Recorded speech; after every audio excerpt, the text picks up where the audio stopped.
Dia faly miona amintsika rehetra indray ry havana eto ampanarahana ny fampianarana sy ny fiarahamandinika soratra masina mba hitomboantsika amin'ny fahalalana an'i Kristy. Alohan'izany dia hiara-mivavaka aloha isika, hivavaka isika. Misaotra sy midera ary mankalaza anaranao zahay Andriamanitra Ray Zanaka Fanahy Masino, fa na dia tsy hitany masonay aza ianao dia azonay atao no mitombo amin'ny fahalalana anao, satria efa nanoratra ny teninao ianao izay manambara aminay ny aminao. Ka dia misaotra anao zahay, irena indrindra ny hitombo amin'ny fahalalana anao, mba hahatsaratsara hatrany ny fifandraisana aminao, satria arakaraky ny hafantaranay ny momba anao no mampitombo koa ny fahatsarany ny fifandraisanay aminao, ahazonao manatanteraka ny programa ampiainana ny manina ho anay. Ko dia misaotra anao zay ny amin'izany, ary mangataka aminao zahay, sokafo ny fosiny sainay ray ara-mandinika ny teninao indray izay ankehitriny Tompo, mba ho voninahitra sy anaranao ny fahavelomanay. Dia taio za rehetra mihaino zao teninao zao, na izy, mba hitombo amin'ny fahalalana tsara anao Kristy, ary hitombo koa amin'ny fitiavana anao. Amin'ny anaranao no anaovanay izany vavaka izany. Amen. Mitombo amin'ny fahalalana an'i Kristy. Kristy manko araka ny fantatsika dia nanambara ny tenany izy raha nilaza hoe tsy misy tsy ho tanteraka izay nanoratanahy ao amin'ny Salamo, ao amin'ny mpaminany ary eo amin'ny lalàna. Efa nidonitsika ny ao amin'ny lalàna ary eo am-pandiniana ny ao amin'ny Salamo indray isika anio. Koa ny Salamo 140 no Salamo jerentsika manambara an'i Kristy, ilay mpisorona be nanolotra ny ainy. Ilay mpisorona be nanolotra ny ainy. Ka vakintsika ny Salamo 140, ary eo anatin'izany Salamo 140 izany no anatsoantsika ny lesona momba n'izany mpisorona be nanolotra ny ainy izany. Vakintsika amin'ny anaran'ny Tompo, Salamo 140 ny andininy voalohany ka hatramin'ny farany, ho vakintsika izany. Niandro dia niandry an'i Jehova aho, ary nitodika nitsinjo ahy izy, ka nandre ny fitarainako. Dia nampakatrahy avy tao amin'ny lavaka fandringanana izy, eny tamin'ny fotaka mandrevo, ary nampitoetra ny tongotro teo ambony vatolampy izy, ka nampijoro ahy. Ary nanisy firam-baovao teo ambavako izy, dia fiderana n'Andriamanitsika. Maro no ahita sy atahotra ary atoky an'i Jehova. Sambatra zay olona manao an'i Jehova ho tokony, ka tsy mivily ho namany mpiavonavina na ny mpivadika ho amin'ny lainga. No amarinao ny fahagaganao sy ny hevitrao zay nataonao ho anay Jehova Andriamanitro, tsy misy azo ampitahaina aminao. Raha tiako ambara sy ho lazaina ireny, dia indro maro loatra izy, ka tsy tambo isaina. Ny fanatra latsa-dra sy ny fanatra hoanina tsy mba sitrakao, ny sofiko nataonao malady. Ny fanatitra hodorana sy ny fanatitra noho ny ota tsy mba nilainao. Dia hoy izaho, inty aho tonga ao amin'ny ronam-boky nanoratanahy. Ny hanao ny sitraponao Andriamanitro no sitrako. Eny, ny lalànao no ato anatiko. Efa nilaza teny somafaly amin'ny fahamarinana teo amin'ny fiangonana lehibe aho. Indro ny molotro tsy mba nakomboko. Jehova o, ianao ny mahalala. Ny fahamarinanao tsy mba nafeniko tato am-poko. Ny fahamarinanao sy ny famonjenao no nambarako. Tsy nanafina ny famindramponao sy ny fahamarinanao tamin'ny fiangonana lehibe aho. Ianao Jehova o, aza miaro ny antranao tsy ho amiko. Aoka ny famindramponao sy ny fahamarinanao hiaro ahy mandrakariva. Fa nanodidinahy ny fahoriana, tsy tambo isaina. Nahazo ahy ny heloka, ka tsy mahay mijery aho. Maro noho ny volondoako ireny, ka reraka ny foko. Aoka ho sitraky ny fonao Jehova o, ny anafaka ahy. Jehova o, faingana amonjy ahy. Aoka ho indray menatra sy mangay ahy izay mitady hanimba ny aiko. Aoka iambo sy ho menatra izay mankasitraka ahy ho ory. Aoka ho ankona noho ny fahamenarany, ireny manao amiko hoe, hia, sako zahay.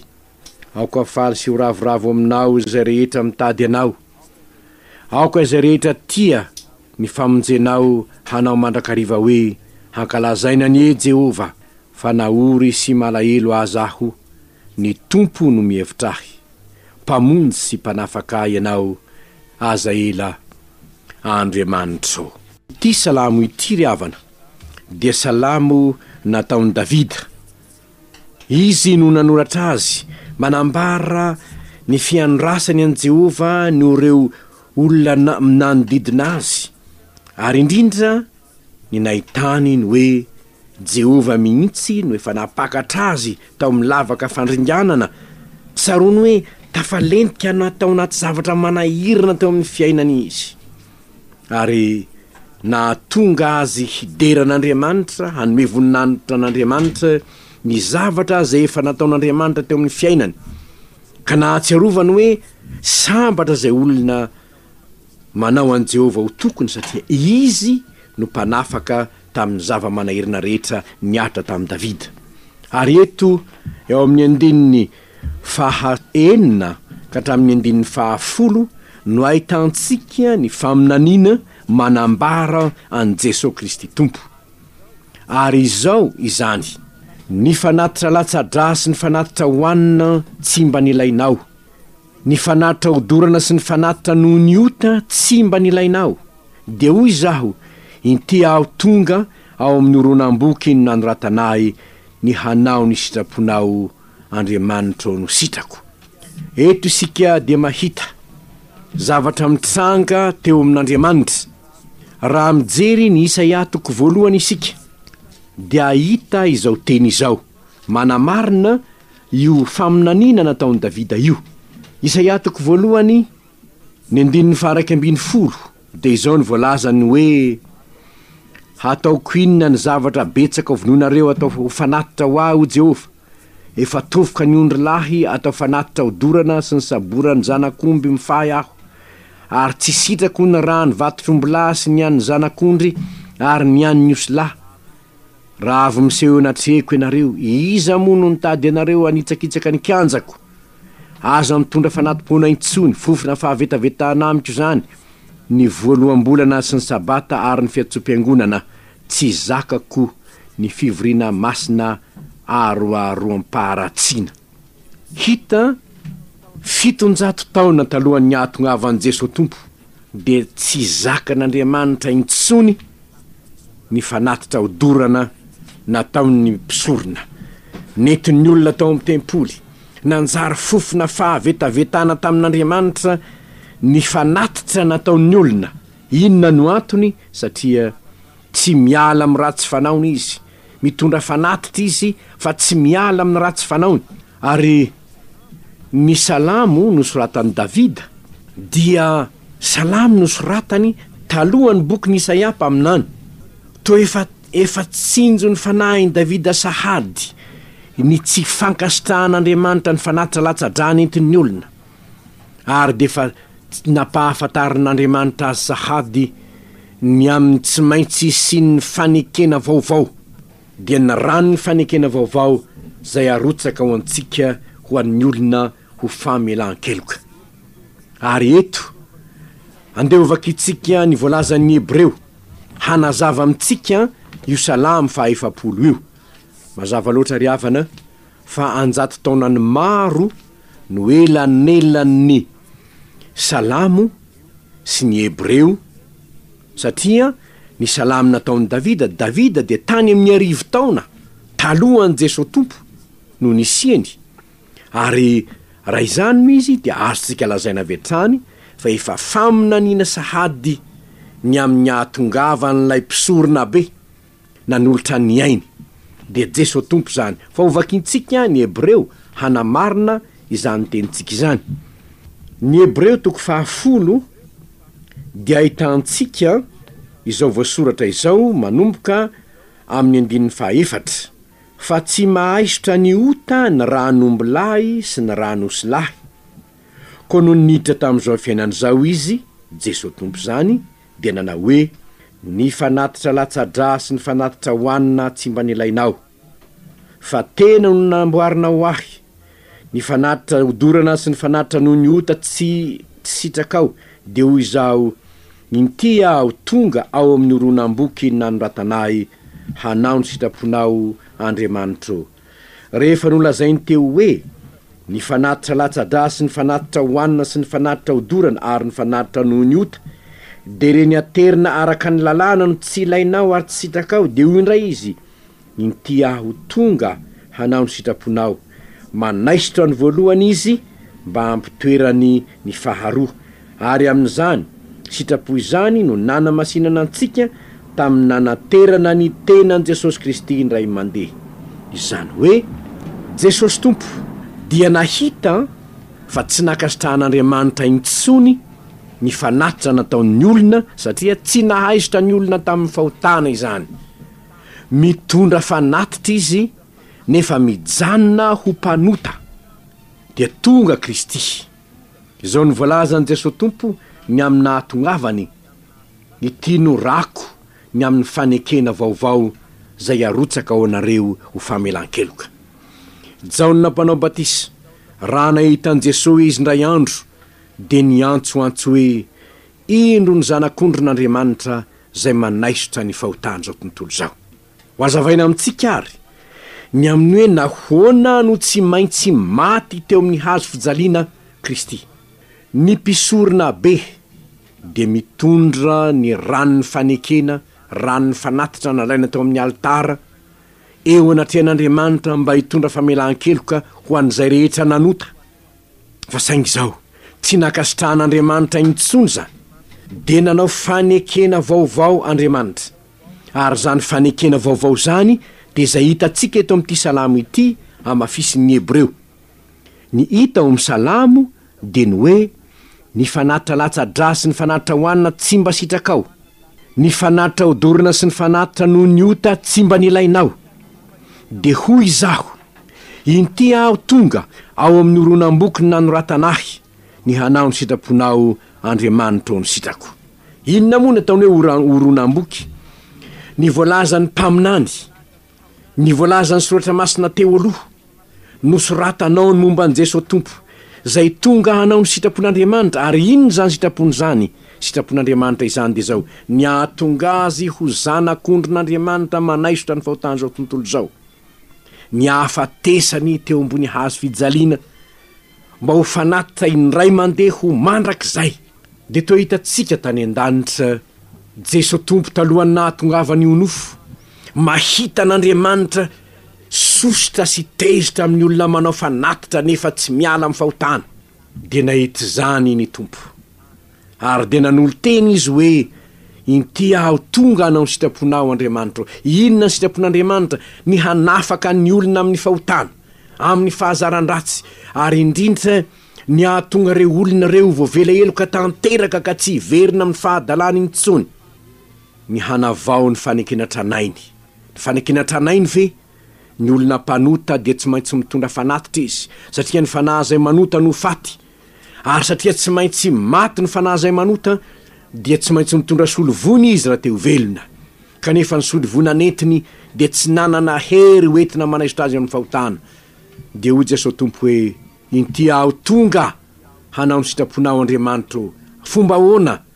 Tonga nofo izy, tonga olombelona izy, nalatsa-dra izy, ary isolovona ny mpanota no antony ka nahatonga azy hanao hoe ity no rako ny amin'ny fanekena vaovao zay arotsaka ho anareo famelan-keloka. Ary zany no nahatonga azy hilaza hoe tahaka ny nanandratany misesiny menarana tany anefitra ny tsy maintsy hanandratana ny zanak'olona, mba hanana fiainana mandrak'izay izy rehetra mino azy. Fa toy izao no nitiavan'Andriamanitra zao tontolo zao, nomeny ny zanany lahatokana mba tsy ho very zay rehetra mino azy fa hanana fiainana mandrak'izay. Zay rehetra mino azy ho inona? Mino azy ho lay zanak'Ondrin'Andriamanitra nahantona tamin'ny hazo fijaliana, tahaka ny nanandrata nanantonana ny misesiny menarana tany anefitra, mba hanana fiainana mandrak'izay zay rehetra mino azy noho ny finoana fa maty ny solo elokazy teo ambony hazo fijaliana Kristy. Ary noho izany ry havana, lay Jesosy Tompo dia sady mpisorona be n'Andriamanitra izy no nanao sorona ny ainy teo amin'ny hazo fijaliana mba ho famelan-keloka ao antsika. Ary tsy misy famonjena amin'ny hafa tsy misy anarana hafa nomena ny olona azo ana famonjena afa-tsy ny anaran' Jesosy Kristy tompo irery. Ary noho izany, na iza mitady sorona hafa isorovoina azy eo anatrehan'Andriamanitra ivelan'i Kristy, dia tsy ao anatin'ny fanekena vaovao nataon'Andriamanitra izany. Am'izao fotoana izao ry havana, dia betsaka ny karazam-pivavahana miditra eo am'izao tontolo izao, mitsanga anaty seroa, to mitory lalam-pamonjena, to mitory lalam-panafahana, mitory lalana azahoanao ny fiainana mandrakizay. Fa zay ray alehany, nampandainga Jesosy tompo na nilazany marina izy. Fa ho an'ny kristianina dia zao ny marina aminy, tsy maintsy misy raha latsaka vao misy famelan-keloka. Kanefa ny ranjanak'ondry sy ny ranony fanatitry ny testamenta taloha dia tsy nankasitrahan'Andriamanitra ary no avaoziny izany fanekena izany. Ny Salamo 100 manazava amintsika fa tsy nankasitrahan'Andriamanitra intsony reny fanatitra teo aloha reny, fanekena tranainy reny. Dia tonga Jesosy tompo hanao ny sitrapon'Andriamanitra, haninona ho tonga nofo ho zanak'ondrin'Andriamanitra, hahantona amin'ny hazo fijaliana, ho vonoina, halatsa-dra, ka ny rano teo amin'ny hazo fijaliana ihany no nahazahoantsika fampihavanana. Eto dia tsara ny manamarika ho antsika malagasy manokana fa ny lalam-panorenana zay iainantsika kehitriny dia mikatsaka azy ny ampihavanana ny olona amin'Andriamanitra. Kanefa raha ny soratra masina ny jerena hoe fomba ahoana no ahazahoany izany fampihavanana amin'Andriamanitra izany, dia tsy misy lalan-kafa afa-tsy ny fanekenan'i Kristy maty teo amin'ny hazo fijaliana ka ny rano teo amin'ny hazo fijaliana ny mitondra fampihavanana ho antsika. Ny mahonena dia ity: misy olona mbola manandratra ny fomba nrazana manao fanatitra hafa, manao joro indray, manao sorona hafa indray, fa izany no ampihavanana amin'Andriamanitra. Tena vao mainka mahatonga antsika ho fahavalon'Andriamanitra izany, satria zao ny voasoratra: ny fanatitra odorana tsy mahafaly anao, tsy mahafaly an'Andriamanitra intsony reny, koa dia nanolotra ny zanak'ondrin'Andriamanitra izy mba hitondra fampihavanana. Ka na iza mbola manao fanatitra hafa dia vao mainka manohitra ny lalam-panorenantsika izany. Aoka ho fantatsika menakavy zany fa Andriamanitra dia efa nanendry fomba anankiray tokana ho mandrakizay hampihavanana antsika amin'Andriamanitra, dia ny rano Kristy voaomby teo amin'ny hazo fijaliana. Fa ny rano teo amin'ny hazo fijaliana ihany no ahazahoantsika fampihavanana. Koa na iza milaza fa te hampihavana ny olona amin'Andriamanitra, kanefa mbola mitarika ny olona ho any amin'ny fanompoan-tsampy, ho any amin'ny fanaovana sorona tsisy ery, fa izany no mahamalagasy, dia manohitra ny tenin'Andriamanitra izy ary tsy manaraka ny fampihavanana ny tian'Andriamanitra ho tanterahina izy. Malahelo ry havana milaza izany. Raha milaza ty tanindrazana isika, kanefa manohitra sy manazimbazimba ny fanekena vaovao nataon'Andriamanitra ny amin'ny ranony zanany tamin'ny hazo fijaliana, ka manao fanatitra hafa any an-tendrombohitra na any amin'ny toerana hafa, any amin'ny toerana samihafa, dia manohitra ny fampihavanana tediavin'Andriamanitra tao amintsika isika. Satria Andriamanitra no efa nanolotra ny tenany voalohany hampihavana antsika aminy tamin'ny nanoloran'ny zanany teo ambony hazo fijaliana. Ny fanatitra odorana sy ny fanatitra latsa-dra tsy nilainao.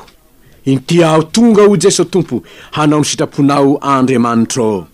Inona zany? Manaisotra ny fanekena tranainy izy ka mametraka ny fanekena vaovao, ny fanekena vaovaony amin'ny ranony zanak'Andriamanitra. Voalaza hoe manaisotra ny voalohany izy mba hampitoerany ny faharoa, nanaisotra ny fanekena tranainy izy ny amin'ireny fanatitra natao tao amin'ny tempolo tany Jerosalema ireny. Ary inona moa no antony nandravan'ny tempolon'i Jerosalema? Satria tsy nilaina intsony ny fanaovana fanatitra tao amin'izany tempolo izany, dia ravana dia ny tempolon'i Jerosalema aza, fa ny tempolo vaovao natsangana dia ny tempoly zay anateran'ny olona ny tena no fanatitra ao an'Andriamanitra rehefa mino an' Jesosy tompo izy lay maty teo amin'ny hazo fijaliana ny solovoina azy. Ary noho izany, rehefa mametraka izany lalam-baovao ahazoana famelan-keloko izany ny tompo tamin'ny fanatitra nataon'i Jesosy teo amin'ny hazo fijaliana, dia tsy misy fanatitra noho ny ota tao intsony. Ary mamerimberina matetika ihany aho mba ho tsarontsika ry malagasy zay mandre izao afatra izao fa izay fanatitra rehetra teriny jentilisa dia fanatitra teriny amin'ny demonia fa tsy amin'Andriamanitra. Ianao manao joro, manao mamono omby atsisy ery amin'ny tendrombohitra any amin'ny fasana, any amin'ny fanaovana zao fety isan-karazany rehetrarehetra zao, dia ambara aminao hoy ny Korintianina 10:10 fa ny jentilisa ny manao izany ary manatitra fanatitra ho ny demonia izy fa tsy ho an'Andriamanitra. Ary noho izany ny kristianina mbola manatrika ireny na ny kristianina mbola manaraka ireny dia manohitra an'Andriamanitra izy. Raha ny jentilisa moa ny manao azy tsy mbola manaiky an' Jesosy ane izy, tsy mbola manaiky an' Jesosy lay nanolotra ny ranony fanekena vaovao izy, fa isika kristianina indrindraindrindra no ilazanany amin'izany. Raha mpitondra fanjakana ianao ka noho ny fitiavanao ny sezanao sanatria no mbola anekenao an'ireny zavatra rehetra reny dia milaza aminao afa nanjary Andriamanitra ao ny sezanao fa tsy lay Andriamanitra ny tompoinao. Manjary mpanompo ny sezanao ianao raha manao zany, ka ny sezanao ny manjary Andriamanitra ao. Ary dia milaza aminao afa anadinanao lay Andriamanitra nanomeanao ny fahefana. Nahoana ny tsy izaho Jehovah nanomeanao ny fahefana ny tompoinao fa ny sezanao. Ry havana, ianao kristianina no ilazana indrindra fa ny salamy fahefaporo manambara lay mpisorona be n'Andriamanitra nanao sorona ny ainy mba hisolovinanao dia manambara fa tsy misy famonjena ho anao sy ny firenenao afa-tsy ny fanekenan'i Kristy, fibebahana, fandraisana ny famonjena, fanekena fa ny rany Kristy ihany mampiavana antsika amin'Andriamanitra. Fa lay mpisorona be nanolotra ny ainy dia nanolotra ny ainy indray mandeha monja ho mandrakizay. Ary noho izany dia toriana amin'ny alalany ny famelan-keloka ho an'izay rehetra mindro. Ka na izy mitondra filazantsara hafa noho izany dia filazantsara tsy filazantsara izany fa filazantsara mamitaka. Ary noho izany aoka tsy ho voafitaka ianao, aza miankina ihany koa amin'ny herin'ny tenanao mba hamonjenanao fa tsy mahavonjy tena ianao. Raha izany nahoana no tsy maintsy maty teo amin'ny hazo fijaliana Kristy, fa tsy maintsy maty teo lay mpisorona be nanolotra ny ainy mba hisolovoinanao. Ary zany fisoloina vonanao izany ny mahatonga anao ho tia azy ka hanaraka ny teniny, satria tsy nisy olona maty ny solovoinanao afa-tsy Kristy irery. Ary ny antony ny anarahanao an'i Kristy, ny ankatoavanao ny teniny, ny alanao amin'ny fahotana dia ny fahatserovanao, fa maharikoriko an'Andriamanitra ny fahotana. Koa dia maty teo ambony hazo fijaliana ny solovoinanao ny zanany, natao mpisorona be n'Andriamanitra nanolotra ny ainy. Ary noho izany ny mahatonga anao an'olo tena hoe Jesosy malalo mpamonjy soa, indro ny aiko raisoanao. Nahoana? Satria ny ranao teo amin'ny hazo fijaliana ihany mitondra famelan-keloka ho ahy. Engany ry havana, lay mpisorona be nanolotra ny ainy isolovoinanao, ny fahafantaranao zany dia ahatonga anao tsy hanaiky intsony hanao sorona na inona afa-tsy hanatitra ny tenanao ho fanatitra velona masina sitrak'Andriamanitra fa ny pompanahy tokony ataontsika izany, satria efa maty ny solo antsika Jesosy Kristy. Ho azy any ny voninahitra hivavaka isika. Misaotranao zay Tompo no nahafantaranay ny ray androany fa ianao Kristy no lay mpisorona be n'Andriamanitra maty ny solovoinanay nanolotra ny ainao mba ho vonjena izahay, mba hanana fiainana mandrakizay izahay. Mangataka aminao zay Jesosy Tompo, fahatserovanay nahafatesanao teo amin'ny hazo fijaliana dia ahatonga anay harikoriko ota ka hiala amin'ny fahotana izahay, ary bebaka amin'ny fahotanay ka handray amin'ny finoana lay ranony fanekena vaovao narotsaka ao anay io famelan-keloka. Ary maro ny malagasy no hiankina amin'ny famondrampon'Andriamanitra ao amin'ilay mpisorona be nanolotra ny ainy hamonjy anay. Amin'ny anaranao Jesosy Tompo no anaovanay izany vavaka izany. Amen.